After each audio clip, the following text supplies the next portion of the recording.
Today, we have special guest, John Barrows of JB Sales. How's it going, John? Hey, what's going on, brother? How you been? Doing well, doing well. I think I'm a little bit warmer than you down here in Medellin, Colombia. Yes, you are. By far. How's it looking up there? I heard there was an ice storm a couple days ago. Nah, that's it. Here we actually got rain just here in Boston. You know, anybody further south than Boston, then when they get a little bit of ice, they freak out. But we're prepared for it these days. We get like 2 feet of snow, and we'll be back on the streets in about an hour or two. All right. Well, good. Big ups to resilience. Resilience is a key trait in sales and beyond. I prefer to stay out of the snow. Yeah, I can imagine. Well, that's why I got that place down in Costa Rica now, man. I'll be going down there a lot more frequently. I'll tell you that. That's right. Awesome. Well, for those of you all watching, this is one of a few special episodes of RevTalks. This is basically going to be called, I'm going to call it the Fill the Funnel edition with John Barrows. So to give you all a little bit of background, my team is going through the JB Sales training. So it's the JB Sales team training. And we're going through each of these pieces. And one of the things that come along with that training is Ask Me Anything sessions. So I'm taking advantage of the Ask Me Anything session for the show. So let's get to it. Real quickly, starting off with just some of the, when we talk about goal setting and we talk about sales leaders, or just call them revenue leaders, setting goals for sales and lead generation teams, what are some of the challenges that you see in the different companies and leaders that you've trained, John? Yeah, I mean, first of all, what's really interesting to me is that, and I've been through a couple of sales kickoffs just recently, and I sit there and I watch the CEO stand up in the beginning and say, all right, here's our revenue goals. This is what we're trying to accomplish this year, what we're trying to do, right? And I'm like, all right, great. And so then I'll go and do the training or work with the group, and I'll ask, all right, everybody, based on what your CEO just said, I know you all got your territories. I know you all got your quotas this year. So anybody know their numbers, like how many activities they need to do to get how many meetings, right? That type of thing, to get the proposals, that equation. And I'm talking, these were 2 separate sales kickoffs that I went to. Each one of them had over 300 reps in the room each time. And when I asked how many of you know your numbers to get to your goal, not a single hand went up.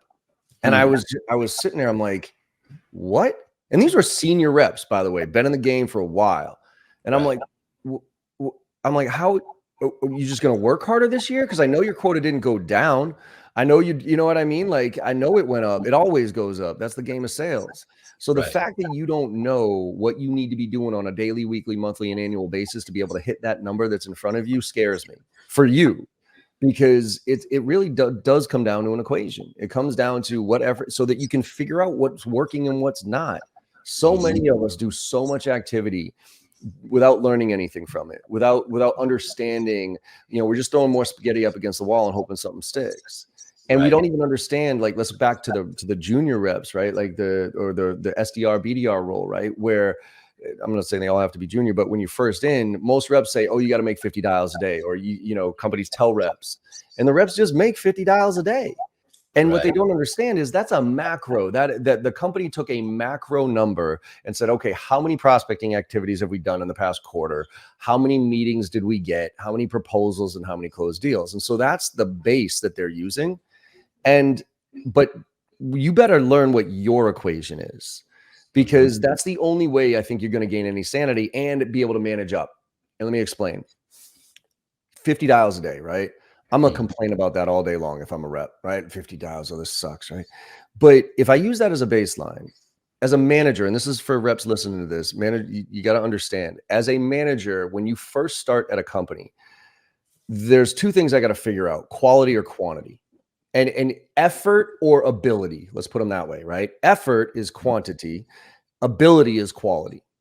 So I don't know how to coach you yet, right? I don't know whether you either can just do the job or you're not good at doing the job, one or the other. So I got to figure that out. So first things first, your first 3 to 6 months at this job is going to be a numbers game, straight up, because that's the easier one for me to figure out. Can this kid make 50 dials a day? Can they do the grunt, just the basic of what I'm asking them to do, right? And then once you cross that off, once you do what I tell you, 50 dials or whatever it is, and you're still not getting the results that I would expect based on kind of the macro conversion ratios. Well, now I know it's not an effort issue. Now I know it's a quality issue. So now I'm going to take a step back and say, okay, you've crossed off that box that you can do the numbers here. Now let's back off a little bit and figure out what's working and what's not working here. And so that's from a management standpoint, but from a rep standpoint, you should do the same thing. Okay, boss, I'll do my 50 dials and I'll measure the hell out of that. And I'll look at those conversion ratios, but then I'm also maybe going to do a little side hustle over here. And I'm going to take a much more quality oriented approach and do a little bit more research or take whatever, right? Get more creative with my, video prospecting or something like that. And then compare the two. And with that, if I have a rep who comes to me and says, John, 50 dials, this is ridiculous. I'm not even going to listen to that kid. But if I have a rep that says, John, look, I did it your way. I did. I made 50 dials. Here's my conversion ratios, right? But I also did it my way on the side here. I tried this after hours or early in the morning, whatever it was. And I took these accounts and I was super strategic with them. And I got this conversion ratio. And if that conversion ratio and those numbers are better, and you go to your boss with, I did it your way and this is how it went, or I did it my way and this is how it went, and your boss still wants you to do the 50 dials type of thing, that's where I'd start looking around for another opportunity, right? But most managers would love that data. You want to be my best friend as a rep from a management standpoint? Come to me with data. Come to me and tell me, I don't care about what your opinion is about what's working and what's not, but if you come with me with data, you will literally be my best friend. And so that's why I think it's so important for us to take that macro company growth goal and then distill that down and help the reps understand where they fit in that. Because last thing I'll say before I shut up on this is reps will only do their job if you don't let them, people in general, if you don't paint a vision and share with me how I fit into that vision and get me to believe in that vision. If you don't do that, I'm just going to do my job. But if you get me to believe in the vision and help me figure out where I fit in that vision and how I can help support it, and then, go from there, you will get me to do a lot more than what you're asking me to do. Well, that lines up really well to one of these survey statistics I found here from BetterWorks around. In this case, it was kind of low though. It said 37% of survey respondents from BetterWorks said that greater visibility and employee goals would spur their performance. Now, the thing about this survey is this is not limited to sales. We know that the sales environment tends to be a little bit more competitive, or you normally look for folks that have a lot more goal oriented, right? Yep. So, but still the transparency and the visibility of that, keeping that kind of scorecard in front of people and showing them how it rolls up to the big picture is key. Mm-hmm. Well, it's also easy from a management standpoint to coach too, right? Because what's frustrating for me as a manager is when I'm sitting in front of a rep and I don't know what's working and what's not, right? So what happens there is I give the rep my opinion of what they should be doing. So say we're in a management, like a one-on-one right now, and you're my rep, Tony, right? I'll be like, all right, Tony, man, you didn't hit any meetings last week. All right, man. Well, why don't, when I was a rep, video was great for me. So why don't you try doing a bunch of videos this week, right? Whatever. Mm-hmm. And then because you're not me, you're going to go do that. And you may or may not be successful with it, whatever, but most likely you won't be as successful as I was. And so next week we're going to have this conversation again. And be like, oh shit. All right, Tony, well, that didn't work. All right. Well, why don't you try this? Why don't you try that? And I'm going to just keep throwing again, spaghetti up at the wall, hopefully, and it sticks. And then eventually I'm going to get frustrated because you're not doing what I think is should be done. But if I'm looking at data, if I'm looking at conversion ratios, and I know that, you figure it out that, John, man, I can get through gatekeepers like you read about, right? Like, oh man, I am killer at getting through gatekeepers. But man, once I get somebody on the phone, like for some reason, they're just not converting to that next step, that deeper dive demo. So could you help me figure out what's going on in that stage? Like right there. Ooh, now I can coach you on, well, maybe you're not getting the right people on the phone, or let me listen to your pitch now and let me see how it's going. Let me see what kind of questions you ask, right? And I can coach you on that thing. Or John, man, once I get somebody on the phone, I'm a rock star. Like they flip every time, but my connect rates are just abysmal, man. Like for every 100 dials I've been making, I literally only get one person on the phone for every 100 dials I make. But that one person, if I get them, man, I convert them almost every time. So could we maybe look at some better tools for better data, better insights on phone numbers and those type of things? Because I just need more swings at bat, man.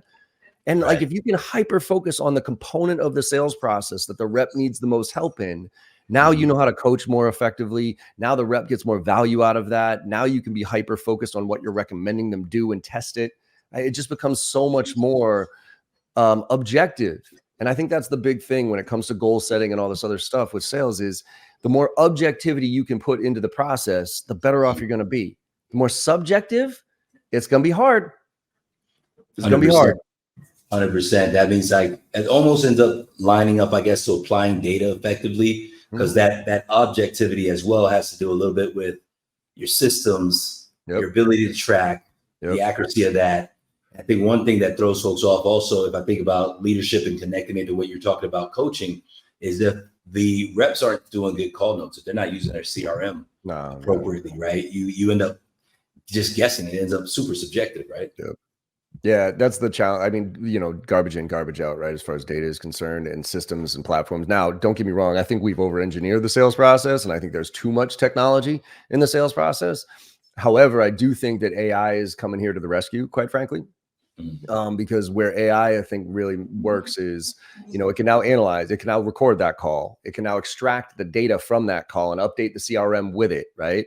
And so, but if you're not using systems, you got to get scrappy, right? If you don't have the dollars, if you don't have like, oh, I can't invest in these tools, then you got to get scrappy, and you have to be maniacal when it comes to tracking. And it doesn't have to be that hard by any, you know what I mean? Like, you can literally just have somebody with a notepad next to them, just marking down how many calls, you know, check, you know, 1, 2, 3, 4, 5, 1, 2, 3, 4, 5. And then how many meetings did they get that day? Or how many calls, you know, how many people picked up, right? And then how many people, how many times you get through a gatekeeper, how many times you set up, like, you could just have everybody with a pen and paper do that for a month with your whole team, right? So everybody tracks every call on literally on a piece of paper, and you have it sectioned out in different break, right? Like how many calls, how many connects, how many gatekeepers, how many actual meetings, and then how many disco calls did you set up, right? And so if you do that, then you just aggregate all the numbers, you just add it up as a manager at the end of the month, and there's your baseline. You know, so okay, we've made this many dials, we've sent this many emails, we've gotten this. So there's our baseline for metrics. Now, what part of this process is the biggest challenge for us? Let's now focus on that, right?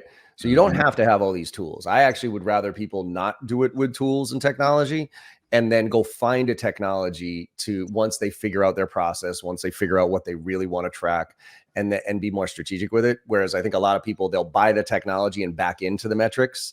And I think that's to a certain degree a fool's errand, because then we just get stuck in the technology, and we're relying on the technology to give us the answer. And we have to learn it first, in my opinion. Yeah, 100%. I'm with that. That's it's better when it's almost like when you're learning math in grade school, right? They don't take you straight to the calculator. Nope. They teach you how to do it long form, because then sometimes the automation could be wrong. And you know why, or you even just you're able to internalize it and understand what's going on behind those numbers just a little bit better, which just increases your ability to apply what you're seeing there. I'll give you a perfect example of where I went with AI and where I came back from it. Okay. A summary email. You can literally Google Jay Barrows' favorite, you know, summary email, or Jay Barrows' favorite nugget. And this is it. Right. And the whole idea is, you and I have this conversation. I'm taking notes. Right. And then after this conversation, I'm going to say, hey, Tony, you know, thanks for the call. Some next steps and action items. Before I go ahead and do all that, though, I'm just going to briefly summarize what I was able to gain from our conversation today. I'm going to send it over to you in a quick email. Could you do me a favor and email me back to let me know if it's all accurate and if I missed anything? Right. And in there, you know, you don't write a book, right? But this is like all the stuff that you told me. And this is not a chance for me to reiterate my value proposition to you. This is purely to confirm what you told me, right? Your current situation is this, your timeline is this, your priorities are this, the impact of this problem is this, next steps are here, right? So I used to do that, and I love it. And it's a high conversion ratio if I send it right and whatever. But then I got AI, and I was like, ooh, wow, this AI is listening to every word. And I can actually even set up some tools that I'm using where it can actually, I've created my template and it filled it all in for me with the exact stuff that I would have, you know, done otherwise. And I thought, oh, great, that saves me so much time. You know what the problem with that is that actually there's a lot of value in me reviewing my notes and putting them into this format after our call. Because you and I have, like, I'm usually vibing, right? Like, you and I are having this conversation and I'm writing down notes, but I might not pick up on some yellow flag stuff, some red flag stuff, just because I'm engaged in the conversation, right? And so, but I'm taking down my notes. But then when I come off of that call and I reflect on that call and I look through my notes and I write them out in a certain way for this structure, I'm like, ooh, wait, either that's a really good thing or that's a bad thing, and it helps me like figure it out, right? So just the act of me taking those notes and summarizing, for me personally, the way I learn and the way I like to do things, the automation actually didn't work for me, right? And Right. that's what I'm afraid a little bit right now, is that automation reps are going to rely on that to have this conversation. It's going to summarize it, and they're literally just going to hit send afterwards. And they're not going to really reflect on that meeting. They're not going to really see the red flags or yellow flags, those type of things. And so I think there's that fine line of automation. With me, AI right now is, my whole mantra is augmentation, not automation, right? Right. Don't look to Right. automate. Augment, absolutely, but be that last mile. Make sure, let the tech do the work, but then before it hits that client, before you hit send, make sure you humanize it. 100%. Yeah, AI is definitely the gift and the curse, man. I see people over relying on it and missing things. So let's hop into a couple of the tools that come out of the training, right? Mm-hmm. So we had one which was the actual know your equation for the SDRs. Yep. And you know what? I'm gonna preface this before going right into the numbers. Mm-hmm. Where in the cloud SaaS marketplace, when we have buyers that are coming through, whether they want to hire individuals or whether they want to hire agencies, mm-hmm. I want to say almost 80% of the time, they haven't gone through the exercise of setting goals as if they had an internal team, and they're going and finding people and hoping for the best. Yeah. Do you see that as a trend? Do you find, because you all drive so much training directly also with reps, mm-hmm. do you find that some of these reps come back and say that besides a few benchmark expectations, like you mentioned, 50 calls per day, mm-hmm. that their leadership teams aren't actually creating or going through the process of creating a plan for the reps? Yeah, it's rare. Unfortunately, it's rare that they really get into the details of why the rep needs to make 50 dials a day, right? I think a lot of it is a lazy, like, okay, cool. Like that's a round number. It's easy for me to measure and go, right?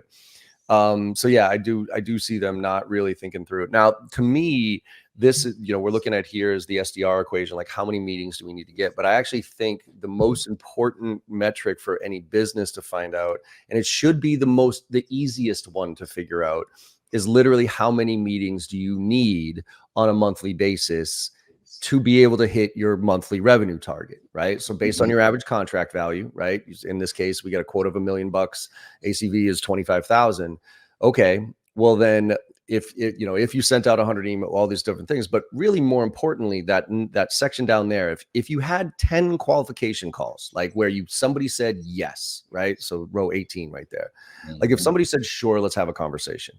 How many of those convert to a deeper dive discovery call, right? Or like a demo? And from those demos, how many of those convert to a proposal? And of those proposals, how many close? Mm-hmm. If you know those numbers, which again should be relatively easy to figure out at a macro level, because hopefully if you're not tracking prospecting activities, hopefully you're at least tracking meetings and then proposals and close pieces of business, right? Like, because that's your sales stages further down the sales process. So if you can figure out that number right there, in that case is 17, right?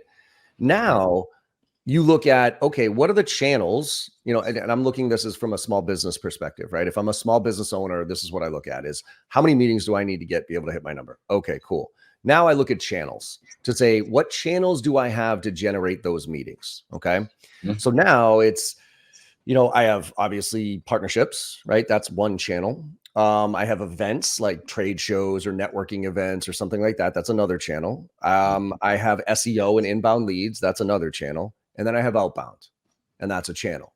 And so how many can I expect from each one? How many meetings should I expect from each one of those channels, right? Maybe I get 2 from my partners on a monthly basis because I got a decent strategic approach there. Maybe I got 3 inbounds every single year, every single month because our SEO.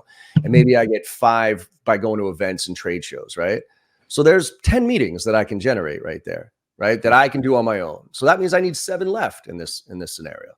Right. So now I go to an agency and I say, I need 7 meetings, okay, from this channel for you to generate. Or from a rep, I need you to generate 7 Now, how are you from an outbound standpoint going to get those 7 meetings? And then we back macro it out for further to the activities and those type of things. So, okay, well, what's our best channel for outbound? Is it, I mean, obviously these days it's about the contact strategy, but in some regions and in some territories and in some industries, phone is a higher converting ratio than email. In others, social is way better, or like videos and social is way better. Other industries, the volume play works, right? Because it's SMB and it's like you're just trying, and your ACV is not that high, so you can blast out to the market. So, you know, that type of thing. Whereas other industries, you got to be super high quality with your outreach, right? So that's where you start to focus and back into those numbers. And then you use that to measure against, right? And you constantly are tweaking it. This is why I think that most, you know, commission plans are meant to be changed. And leaders need to set that expectation with their team. They have to set the expectation. Look, these are the numbers that we see right now based on our macro conversion ratios. This is what we're looking at. So this is what we're going to base our commission plan on. This is what we're going to base our expectations of you on. However, in 6 months, if these numbers are not panning out, or they're panning out to be better, way better than we expected, we're going to adjust it. You know what I mean? Like, we're going to adjust the numbers, period. Right? Because if you guys are making a shitload of money without doing much effort, that's obviously not going to work for us. But if you guys are putting in a shitload of effort and you're not getting what we expect from a revenue standpoint, and therefore your commissions, I'm going to adjust that the other way. Right? So it needs to be an open conversation, because most people don't include the reps, or they kind of set a commission plan and then they hope for the best. And then they realize halfway through the year, it's a shit show, because they're either bleeding money or it's not incentivizing the right things. And then they come to the reps and change it. And now the reps are pissed because they plan their whole year off of that. And the ones who are killing it, you change, you're going to piss off a lot of people. But if you say, set the expectations, this is what we based our metrics off of. This is what we based your commit. Let me explain to you how your commission plan is broken down based on the expectations we have, based on our existing data. Now, at the end of the day, we're going to work together on this, and we're going to see where this goes. And if it's too good one way or the other, or too bad, we're going to change it. But we'll let you know, and it won't be a surprise, and it'll always be in as many people's favor as possible here. Right. That's where, if the more objective you can make this, and the more transparent you can make this with this type of data, with these type of things, and you work with the reps and you help them educate them on this stuff, the more they will buy into what you're trying to get them to do. 100%. So let me ask you this: when you have folks that go through your training, and whether they be leaders or whether they be managers, supervisor levels, or whether they be direct reps, what tends to be the section of the know your equation for AEs template that they struggle? All of them, man. Like, AEs don't track their, I mean, at least SDRs and BDRs are very, very metric driven, right? It's like, how many dials you have to make this week. Like, most of them are in that metric driven space, right? Because they're mainly just because they're being told to do it. Whereas AEs are mostly focused on the revenue, right? Like, how close am I on my revenue target, right? And what's my pipeline look like? Do I have 3x pipeline to be able to hit my, and that's the funny thing, is everybody uses that 3x pipeline, right? That is a lazy number that most people have, that most people throw out there, right? Oh, you want to hit $1 million, you have to have $3 million in pipeline. Really? In today's market? Is that still accurate? Yeah. Are your conversion ratios today the same as they were 2 or 3 years ago? I promise you they're not. Things are getting harder and harder and harder. And so if you're a leader saying we got to grow 30, 40, 50% this year, but you are not paying attention to the lower conversion ratios and that type of thing, you're going to burn your team out, like you read about. And so I think, to answer your question, again, 300 sales reps I'm standing in front of, these were all AEs, AEs. There wasn't an SDR in the room when I did these sales kickoffs. Not one of them knew their numbers. Not one of them knew how many proposals they had to put out there to be able to hit their number. Not one of them knew what they had to have in their pipeline to be able to generate the amount of meetings they did. So I think they struggle across the board with it, and they just hope for the best. Dicey. So one thing that's here that I like, that I feel like I see also people struggling with, is the idea of picking an average deal size. Just starting from the top of, hey, it's $1 million. What's my average deal size going to be? So I could even get down to estimating some numbers. And that's something that I liked from this sheet. One of the things, I guess, like when you just mentioned, right? Hey, I'm focused on the revenue. I just care about my revenue coming out. Obviously, the size of the deals that you're closing directly impact the amount of revenue that you're going to generate. So going back to your, 3 million in pipeline, but where am I spending my time? Am I spending my time with the small deals? How much time am I spending with those versus the bigger deals? And does that make more sense for my productivity overall? Yeah. So I think a lot of this obviously has to do with like what you sell and who you sell to, because there are major account reps out there, you know what I mean, who literally get 2-3 deals a year for $4-5-10 million, and there it is, right? So that's a little different, right? If you're a major complex sale enterprise account where your ACV is, 100,000, I'm sorry, like $1 million or something like that. Well, yeah, conversion ratios don't matter a ton because you know the whales you have to go after, right? But it's scary there, because if you're relying on home runs and grand slams, if you will, to hit your number, and you don't have some singles and doubles in there, like you put all your eggs in one basket and you don't hit you're literally, your quota is you 0% of your quota. You know what I mean? And that's fireable offense, right? Like that's literally like, I can't have a rep that goes like, it's either all or nothing. And so you have to find the singles and doubles, right? So this is where I think whether you're in major accounts, you got to look for those singles and doubles within those major accounts before you get that big opportunity.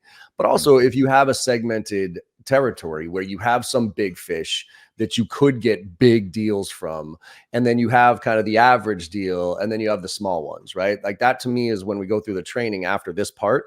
The very next part of the training is the ideal customer profile. Right. And we do tier 1, tier 2, tier 3. Tier 1s, those are the quality ones. Those are the ones that have those big opportunities. Their ACV should be bigger, right? Tier 2s, they're probably the medium ones, right? They're good, but they're not great, right? So I might do a little bit more volume there. And those are really that mid-level ACV of like, that's the average deal size, right? And then there's the small ones that are like, okay, these are the kind of the individuals, whatever, but I'm going to practice on them. So I think everybody should have a healthy mix. And with that, you could get as nuanced as breaking it down, your conversion ratios and strategy for each one of those tiers, right? So I know I need 2 or 3 big deals I told my team all the time, like, you're not going to be able to hit your $1 million quota unless you have at least 1 or 2 clients that are going to generate $200,000 to $300,000 a year for you. Because otherwise you have to sell 8 of these, a week type of thing. And you're just not going to, whatever. So, but if you get 100, if you get a big account that keeps generating revenue for you and you keep training them and you set it in front of it, like that's how I lived my career with Salesforce, right?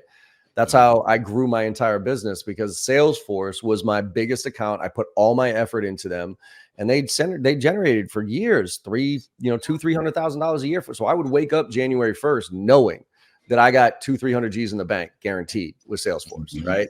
And that made my life a lot easier, because now I could go do the singles and doubles, right? But my conversion ratio and what it took for me to get Salesforce compared to what it gets, a $25,000 deal, totally different motion, right? So you can segment it down that way if your territory is that big, but you can't just focus on whales and you can't just focus on singles. You have to have that healthy mix. So again, average deal size, you can do the median exercise, right? Where like, what's all the deals that have come in this year and what are the outliers, right? Like, so let's get rid of the outliers. Like there's $100,000, $2 million one there. That was kind of a bluebird. And there's a whole bunch of little small ones over here. So what's that medium look like, right? Okay, cool. And now, okay, how many of those do I need to get? If I just focused on the medium right there, like how many do I have to get? And then what happens if I get 1 or 2 of the big boys, right? And my strategy is going to be different from those 2. Makes a lot of sense. In fact, it kind of makes me think about I feel like I'm seeing an increase in setting goals without necessarily understanding your market. When you talk about the ICP right there, right? I mean, there are companies that come through that seem to not know what their TAM is. And when I say TAM, I'm just talking about the companies that could buy from them, not the people, the personas, the contacts in those companies. And that makes goal setting pretty tough if you don't understand what changes are going on in your market, how consumption habits are changing, different things of that nature. No, that's what kills me. And that's why we go through the next step of your love of really getting nuanced on your ideal customer profile. And I know we'll talk about this probably on another AMA, but that to me is like, most reps come into their business, right? Come into get a job, whatever. and they get their territory, and the company gives them their territory based on very basic demographic information, right? Number of employees, revenue, and maybe, just maybe, number of locations, right? Like those three things are usually, you go into any one of the list services and that's the profile that you bring down. And then the rep gets their list of 1,000 accounts that's quote unquote in their territory, in their region, and they just start hammering away. And I am telling you, there are better accounts than others. There are accounts within that list that are far more worth your time than accounts that aren't. And so if you treat them all the same, you're just, again, you're throwing spaghetti up against the wall, hoping something sticks. But if you segment those down and you look for the nuances, like I recommend everybody do this. There's a great exercise to do right now in the beginning of the year. Go find your 10 customers, like the 10 customers that you're working with right now that are thriving in this market, that are doing well in this market, and are getting a lot of value out of your solution. Okay. So those two pieces, they have to be doing well as a business and getting a lot of value out of your service. Get the top 10. And then get your CFO, your head of customer success, and your VP of sales in a room and have them dissect why they're our best clients. And this isn't just because they're the most profitable or the highest revenue generating or the least pain in the ass, which is what those CFO, VP of sales, and head of customer success are going to look for. But it's the nuances, like what stage of the business are they at? What's their internal team look like based on who you work with, right? Like for me, if you have like a 30-person enablement team, it's probably not a great fit for me because you have all the bases covered. You have internal stuff, you're creating content, whatever. If you have like a 1-person enablement team, it's a godsend for them. Like I'm a perfect fit for them because I can help augment or supplement what they're doing and give them some sanity, right? So I look at the department size. I look at what technologies are they using. There's certain technologies that if you're using those technologies, that's a great thing for me. There's others that, crap, right? I also look at competition. Who are they using? And some of my competition I complement really, really well. Others I don't, right? So I look for all those nuances so I can get really, really tight on that ideal customer, because once you get that real customer profile, your conversion ratio should be a lot higher because now you're focusing on them and you know the use case, you know the problem, you have references, you have testimonials of people just like them facing the same problems that you address, and they're doing well. And so once you find that, now you go out there and get the lists and the details and you create that. And then you start doing account-based marketing around that group specifically, right? And then you can do everything else with the others. But with that tier 1 group right there, man, that's where your conversion ratio should be the highest. And that's why quality over quantity all day long for most cases. Because if you get there, at the end of the day, I think I read this stat recently that there's only, when you talk about TAM, there's only about 3 to 5% of anybody's target account, that are in market for their services, right? The rest are at some level of never needing your shit or needing it, but not really need, okay. And recognizing they probably need to change, but it's not big enough a pain yet. So there's that journey of they're all at. And that's where you have to market, right? That's where you have to, touch points and get them favorable so that you can move them up to that 3 to 5%. But you want to find those 3 to 5% and you want to lean in on as much as you can. Yeah, not to mention the ones that are already under contract, right? They could be great, but they can't necessarily make the shift. So yeah, right. It's in the buying window and all that has to be factored in into the goal setting. And what I'm taking away from this, as I think about it broadly and I think about the past and I think about small and mid-sized businesses, right? Because a small and mid-sized business normally has fewer resources than a Fortune 500 business, right? But the idea is it's probably fair to say that the exercise should start out with what you just talked about with that ICP and persona piece. So you can kind of, that way you might force yourself into looking at whether the wins are changing a little bit, right? Yep. Who those big players are. And you can actually go from what you've actually delivered, doing a deal analysis from your previous year, to creating something that actually is, you want to stretch, but you also want to make goals that actually make sense. Yeah. You don't want to be that company selling horse-driven buggies and the car's out. Right. And you're like, but we're going to double because we do our forecasting based on, we did this last year and we're going to grow. Right. No, and that's the great point. So like once you get tight on that ideal customer profile, then go back and look at all those meetings that you had last year and ask yourself, were those meetings with our ideal customer profile? And if they were, take those conversion ratios and then compare them to the ones that weren't and see what happens, right? Yeah. Because otherwise, to your point, so I'll give you a real world example with me.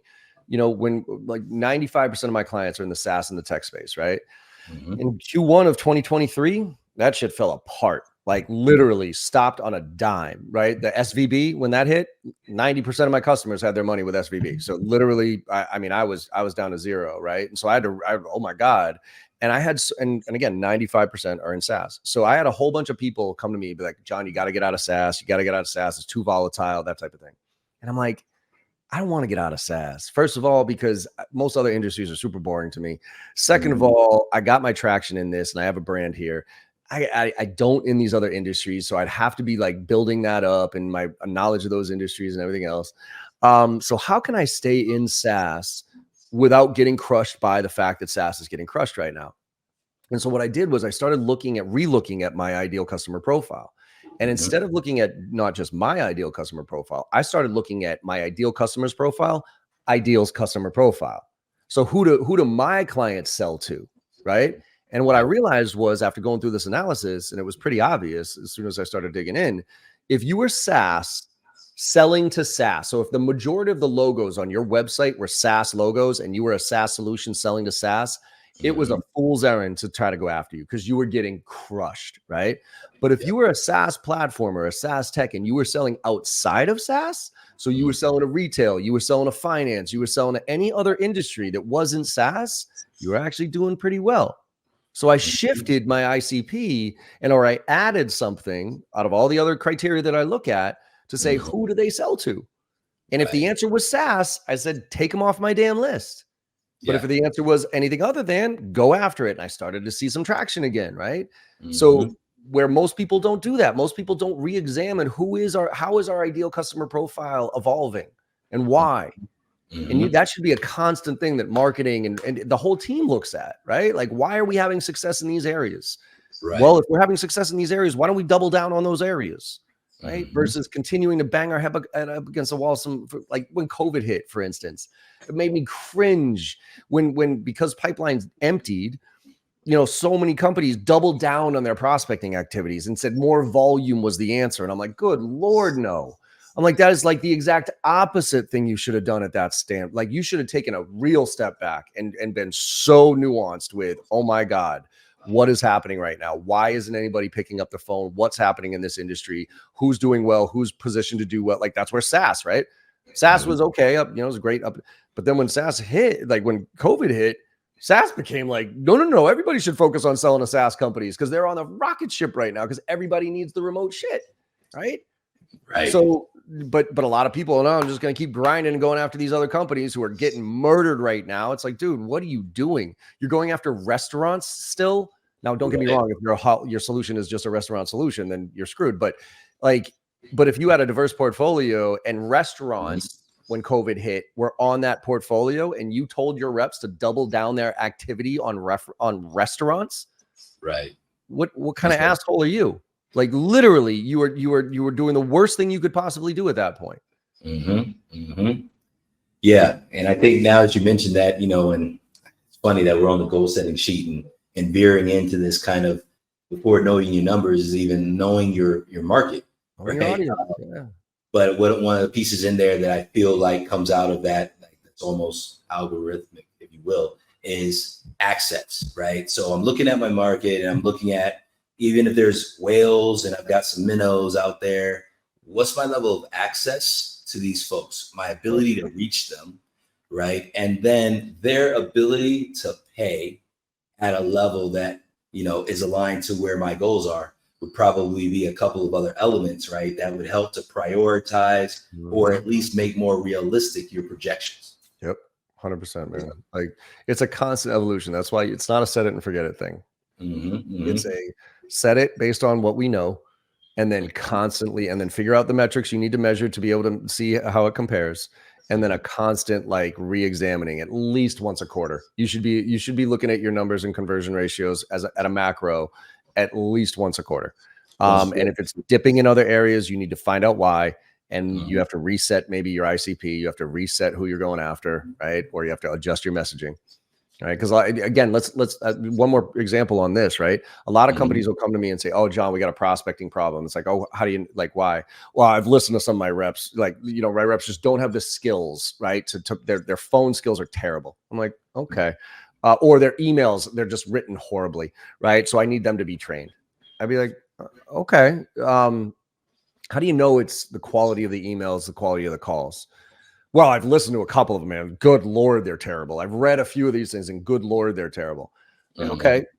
Have you actually backed out a little bit and looked at connect rates for phone, or looked at deliverability of your emails? Because if your deliverability is getting murdered because you're sending out too many emails and those emails aren't even getting through, I could give you the best training in the world for messaging. It's not going to matter. So why don't we back out a little bit and figure out what's our deliverability metric here? And if that's acceptable, then we can look at again, go back to quality and quantity, right? So quantity, are we even is our email list domain blacklisted? Is it, how many opens are we even getting on this stuff, right? Okay. And if that's reasonable, okay, then we can look at the other stages. But if that is terrible, if your deliverability rate is like 2, 3, 5, whatever it is, literally, it does not matter what I train your team on. It's the same thing with phone. What's the connect rate on your calls? Right. If your connect rate is 1 or 2%, right? Because you got bad data or whatever it is, you're working off of old lists and that type of thing. Again, does not matter what I train your team on. Literally, I could train them to be the greatest cold callers in the world. But if you only get a 1 to 3% connect rate, then it doesn't matter. And so that's why it's so important to look at that, like really back way into the root cause of where we're starting and get nuanced with that so you can adjust along the way.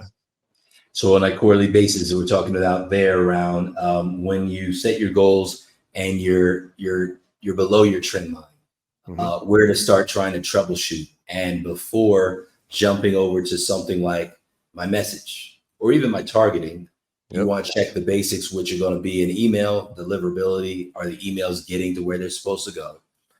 When it comes to phone, it's going to be the quality of your data. Do you actually have numbers that are getting to the contact that you're trying to reach? And I guess LinkedIn ends up being the safest bet there because you don't have as many things in between, right?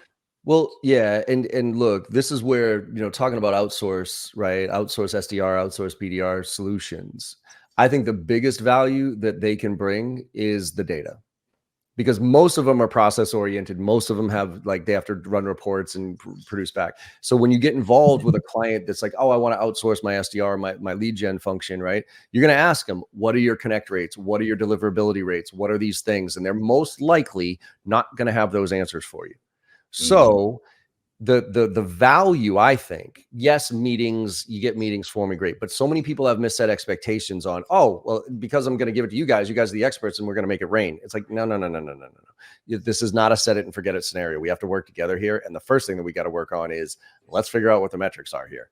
So if you could come back to me, like as a CEO of my own little company here, if a provider could come to me and say, John, look, we're going to put this in place and we're going to do this for 3 months and we're going to analyze, connect rates, open rates, deliverability, all this stuff and conversions. And we're going to come back to you. And our goal is, we're going to try to get a certain amount of meetings, whatever it is. But really at the end of 3 months, we're going to come back and tell you exactly what your world looks like.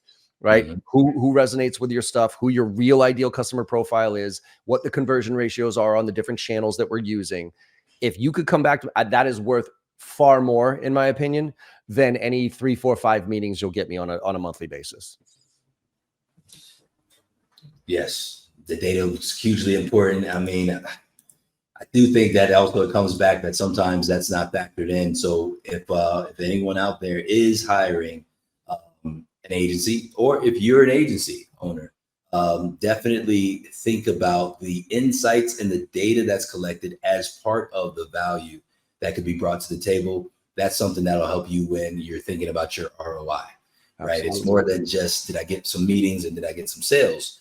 But if you're learning more about your market so that you can make better goal or forecasting decisions, and also find areas where you might be able to improve your messaging or your or your I want to say other types of content that you may be creating that help in that sales process, that's a value too, and that should definitely be factored into the ROI. Yeah. So That to me John, that's everything. It's the same thing real quick on even on if you're an SDR out there. Remember I said, like, do what your boss tells you, right? Like, go hit the 50 dials, do that. But then you measure your numbers, right? And you get maniacal at that, right? And then after 3 months, you bring that data to your boss and be like, look, boss, like I appreciate it, those 50 dials, and I've done it, man. But this is where I'm seeing, like, all of a sudden, again, you give me insights, right? It's like, oh my God, you're my best friend now. If I'm working with an outside vendor, holy shit, you told me about my world that I didn't have time to figure out. You're my best friend, right? Yes. So it's almost like just like I do with training. I want to put you in a position where you don't need me anymore. And I know that's counterintuitive to a lot of companies that are looking to do like recurring revenue and all that other stuff. But if I'm an outsourced agency right now, I'm actually going to tell the client, look, my goal is that in 6 months, you could take this formula and run it internally yourself and never use us again. Because we're going to be so dialed in on the data and the insights and that type of stuff that you will replicate this internally. And if you want to hire people, you can. I promise you, if you take that mentality that you're working yourself out of a job, you will have a long-term client.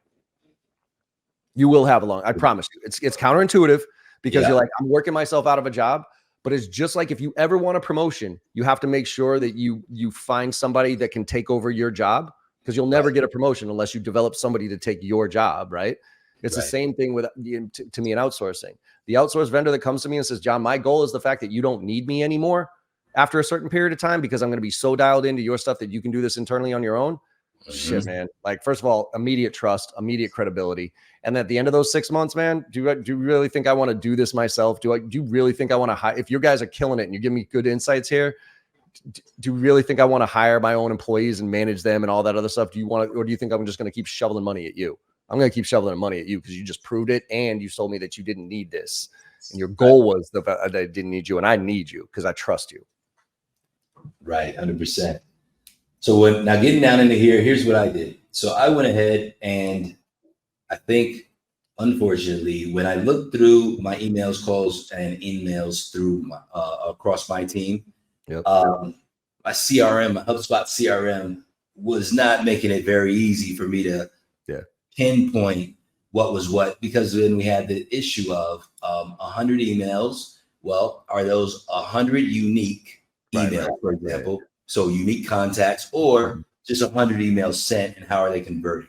So what I ended up doing here was a combination of a little bit where our numbers are, or what I could kind of deduce from the CRM, but then also grabbing some benchmarks, right? And just in general, I had benchmarks of 1 to 5% positive response when I looked at the range. So then I just slammed the 2 in there on the lower side. 2, it was actually 1 to 3% on the phone calls. So I just slammed the 2 in there, right there in the middle. And then when it came to emails, when it comes to LinkedIn, those responses tend to be a little bit better because you're getting the connection and then you're going to the next step, and you don't have the issues of data quality or deliverability. So I was around 15% there. I used the benchmark. I think that I used a range of like 13 to 20% and decided to put 15% in there for myself. So I figure, I know that when I'm working with when I'm working with buyers that are looking to hire reps or agencies, we tend to try to give them some benchmarks to help, just in case, hey, if you don't have your numbers, boom, I'll slam some benchmarks in there. And so I kind of end up using this approach too, finding that the CRM is number one culprit. But 2024, we're going to be working on that to get that tighter. I did the same thing here in the prospecting activity, so the conversion rates, right? So, well, actually, I'm sorry. Right now, that's just how many you do, right? So it's like what the volume of them, and what percent. And that's not as important, quite frankly. Where it becomes important is where you start to get detailed in this to say, okay, if in-mails are really, so I love the baseline metrics, right? So we can get an understanding here. But if we start to see, based on our own numbers, that in-mails really are getting that number, like a 15% compared to a 2%, I'm going to shift way more towards in-mails than I am to cold calls, right? It's the same thing with if emails, for whatever reason, my email conversion ratio is 15%, but my in-mails, because my audience isn't on LinkedIn and those type of things, is nothing. Well, then obviously I want to do more in-mails, right? So that's the point of this. And I think any company, the reason I put 100 in there is because I think that's enough to do that any company can do in a relatively short period of time to get a baseline, right? So you can tell your team, this team, like, let's just do this, because there's one more piece of this that isn't here, which I got to evolve it to, is what is your cadence? What's an overall cadence conversion ratio, right? So there's phone, there's email, and there's in-mail. And then there's the overall cadence, right? So if you want to measure overall cadence conversion ratios, and a lot of people have those tools, whatever it is, okay, cool, right? But I want to get to the calls, emails, and in-mails individually to see if there's one channel that's better for my audience than it is for others, right? So those benchmarks are important. But if you sell to SaaS, obviously, then LinkedIn is going to be huge because they're all over LinkedIn. They're super active on LinkedIn and that type of stuff. But if you're selling, manufacturing firms and, HR directors and manufacturing firms in the middle of the country here in the US, like, LinkedIn's not really a thing. You know what I mean? Like, they're probably more phone or email oriented. So what I'll do is I'll spend a week and I'll be like, all right, everybody, I want you to send out individual emails, not mass blast, because that's marketing.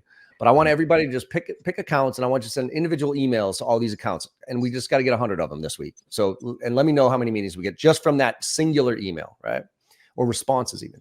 And then, you know what? We're going to do a call blitz together to a certain persona, and we're all going to be hyper focused on one, and we're all going to hit the phones. And after that call blitz, that should be at least 100 dials. We'll figure out what that conversion ratio is. And then guess what? We want to pick up 100 accounts that we want to do in-mails to see how many responses there. So that will give you kind of like the channel. And obviously 100 is like the minimum I would do, right? You want to try to do as many as possible to figure it out. But that's a number that I can say, okay, now what's a cadence look like? And what's that cadence include, right? Is it all email? Is it all phone? Is it all, does it mix and match? Okay, cool. So now we have those numbers. Then we look at those numbers, and whatever channel's doing the best, I'd probably lean in on that. But then I'd try to figure out strategies on how I can get the other stuff going. Right. And that's actually that cadence approach is kind of how I laid these out as well, because of the fact that, you can send out a lot more emails. So there's mass coverage on the email. So I didn't do it as only the follow-up emails, is mostly kind of like that first touch of trying to say, hey, where can we get the first engagement? Right. So 50% emails, because we get broad coverage there. 30% phone, because it's direct, and you can and you could also get a little bit more insights from those phone conversations, especially with our marketplace concept being kind of new. It allows us to hear a little bit about how people are responding, what kind of openers work, or if we get into the conversation, get some insights from them about what they actually do like about getting into that, about what we're offering. And then lastly, 15% there are the in-mails. But like you said, looking at the full flow, or I do like what you said about looking at the individual, the performance of the individual channels, because then you can go back and maybe reorganize your sales sequences as well. Right. Absolutely. Well, and check out emails, right? Like, prove it to yourself. Send out 100 template emails, right? See what that conversion ratio is. Then send out 100 tailored emails where you spend a little bit of time. You go on the website, you find a trigger, right? And you fire off like a little bit more of a personalized one, and see if the volume and the personalization makes a difference. And again, sometimes it might not. You know what I mean? Like, sometimes everybody preaches that personalization is the you know what I mean? Like, for some markets, the volume play is right? SMB, those type of things, like, and doing the research, you might not be able to find research, so you waste a ton of time doing it, and the conversion ratio is not that much better. And so if you're spending 4 times as long doing quality than you are doing quantity, and the conversion ratios are the same, well, then shut my mouth, man. Quantity all day. 100%. Now we got the how many qualification calls turn to qualified sales demos. So again, I see a lot of folks come through not necessarily knowing their conversion rates. At least then, if they have their conversion rates from inbound, they might not be so secure about their conversion rates from outbound. That's a different conversion ratio, by the way. You definitely have to. I just want to make that point. You definitely have to split up inbound and outbound, because you don't want to blend those two together. They are very different conversion ratios once you get those meetings. Inbounds are people who want your shit. Like, they're literally saying, I'm interested in this. So they are already pretty far down the funnel, and you absolutely have to separate those from the outbounds. I actually have some companies where, oddly enough, the outbound conversion ratio is actually far better than the inbounds. because the inbound are a lot of tire kickers, non-decision makers, those type of things. And so they actually use that data to show their reps, like, look, you can try to hit your quota with inbounds, but this is what you're going to get. And this is what the conversion ratios of those inbounds are. However, if you do outbounds and you get these type of opportunities, like this is what the conversion ratios are and go from there. So, I mean, you could try to just be inbounds. I doubt you're going to hit your number though. Right. And then I look at that data and be like, wait a minute, there's a 2x multiplier on outbound versus inbound. Maybe I should do some outbound. Yeah. There's some actually good stats about outbound that I was thinking about covering here, but in the interest of time, there's just so much going on now. I mean, we got inbound, we got outbound. Are you a field-based sales representative? Yeah. Are you smiling and dialing from home? So many variables. When you think about even the different ways people might come in through, what kind of marketing support do you have from the standpoint of inbound marketing, blog posts and LinkedIn, and so many different ways that you can get a touch that you can definitely go crazy. Here, all of this ends up translating into activity levels, which to me was key, because there are some that are, like you said, they're not looking at the inputs that drive the outputs. And that means that you could easily not be putting in enough work. One of the questions from my team around the prospecting activities was, all right, so 16,667 emails a year, 64 emails a day, right? Now that's just also factoring in that we might be doing some broad email blasts, if you will, right? Using some of those cold email tools like Apollo and whatnot. But when we think about the total number of emails, does this take into consideration follow-ups? Say, for example, if I'm going to do a 5-touch sequence and do the bye-bye on number 5, is that incorporated here? Yes, right. Because again, and I think that's where I got to add the layer of like, what's the sequence conversion ratio, right? And then optimizing that sequence. So yes, this is more along the lines of like, say I kick off a sequence, right? And say there's 6 touches, and on Monday I kick off that sequence. So let's just make up some numbers here. 100 emails goes out on Monday, right? Or no, let's be realistic. Like let's say like 10 emails goes out on Monday, right? Well, then that's one sequence. Well, then Tuesday I'm going to kick off another sequence. So another 10 emails goes out on Tuesday. And then and eventually it's going to start to compound on itself, right? So the more sequences I set, the more it's going to start to build up. So now all of a sudden, 2 weeks out, Monday, 30 or 40 emails are going out because I'm doing a follow-up touch on the previous one plus the net new ones, right? So that's where that number can come into play as far as how many, in general, how many I should be sending out on a daily basis, and then it'll build up to that. So that's where you can kind of feel a little bit more comfortable that I'm not having to cram out like 60 net new every single day type of thing. You know what I mean? Right.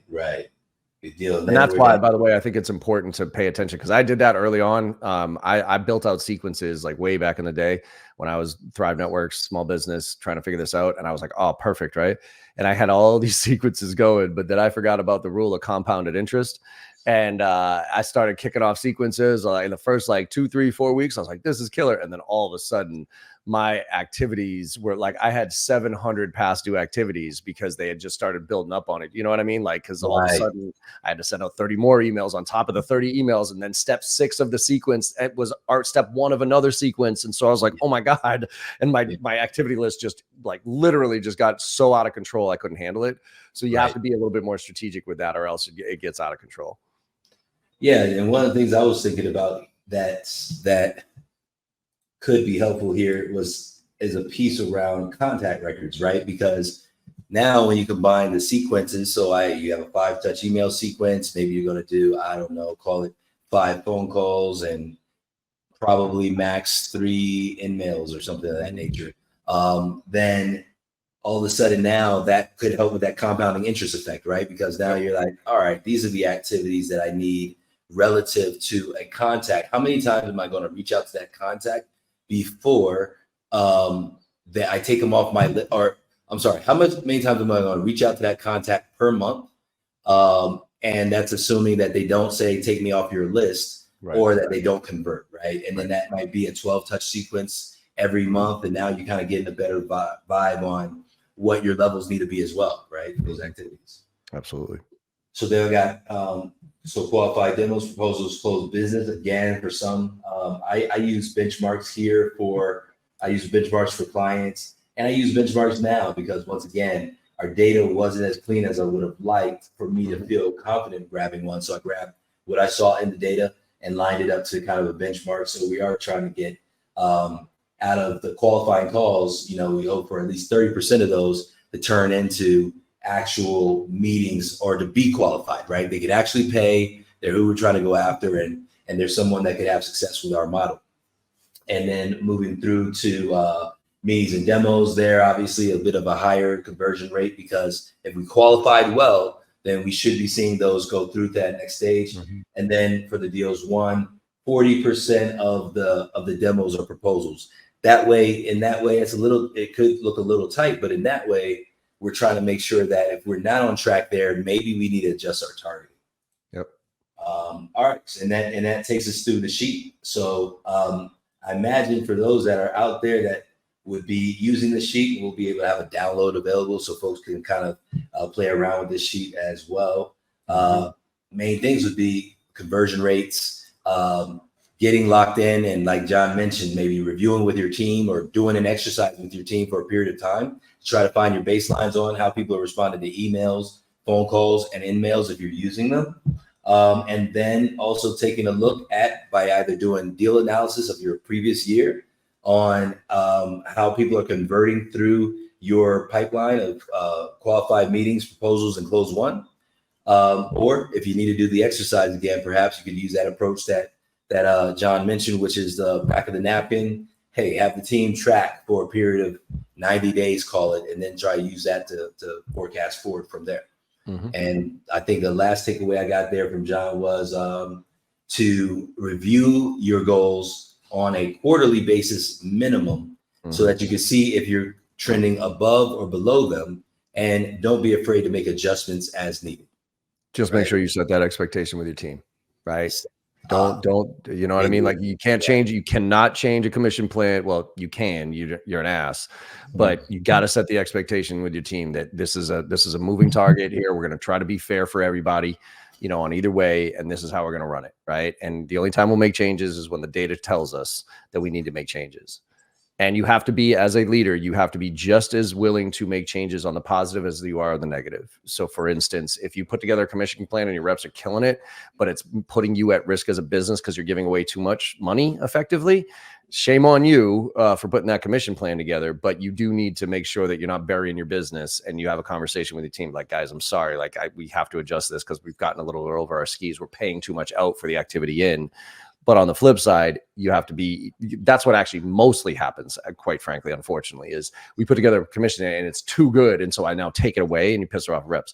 You also, if you're going to do that, you have to be willing to adjust it on the positive, for the positive side as well. Like if they are doing what you expect them to do based on the metrics, and they are not hitting the metrics that you expected them to hit as far as those conversion ratios, and therefore not generating the revenue or the money for them, as a leader, you have to be willing to take a step back and say, okay, I need to make this more favorable for you guys because you're doing everything I asked you to do, and we're not producing the results. So therefore, you're not getting the commission and the revenues that I thought you could.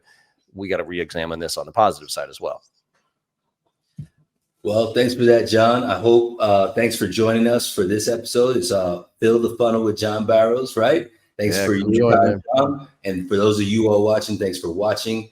And I hope you got something out of this today that'll help you fill your funnel. Be great. Awesome. Thanks, man.